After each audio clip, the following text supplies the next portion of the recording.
How did you become a United fan? Says Jaden. Look it up, Jaden. No, you gave a super chat. I support Manchester United because of my granddad.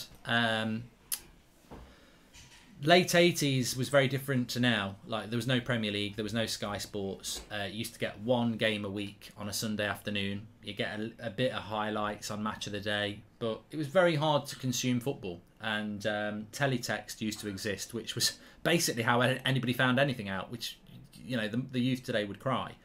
But what we did have was VHS videos, this was massive. It was before DVDs, so video players, and there would be videos like the story of Manchester United, the story of Bobby Charlton, Brazil 1970, and my granddad and uncle had all these videos, and my grandma used to pick me up from school with my sister, because my mum used to work late and so did my stepdad, so we'd go back to my grand's house, and they had quite a nice house, and in the winter, obviously it gets dark at 4 o'clock, which is when you're getting home from school. So my granddad, who was a builder, would come in and have his tea, and these videos would be put on, and you couldn't go outside because it was dark. So I'd watch all these videos about Duncan Edwards and George Best and Bobby Charlton. And considering this would have been sort of like the mid-80s, when United weren't even very good, that was just my education in football. So Manchester United just became the team that I knew most about, knew the story about, and obviously you learn about the story of Manchester United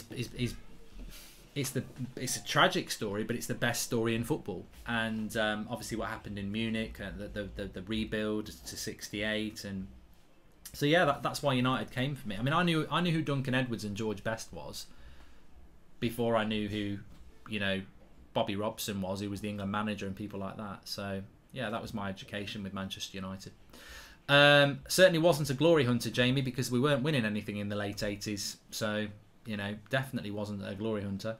In fact, correct me if I'm wrong. I mean, I was a kid, but I don't think Manchester United won anything after 1985 until they won the FA Cup in '90. So, yeah, would be the opposite of a glory hunter because we won nothing in the late 80s. If you can take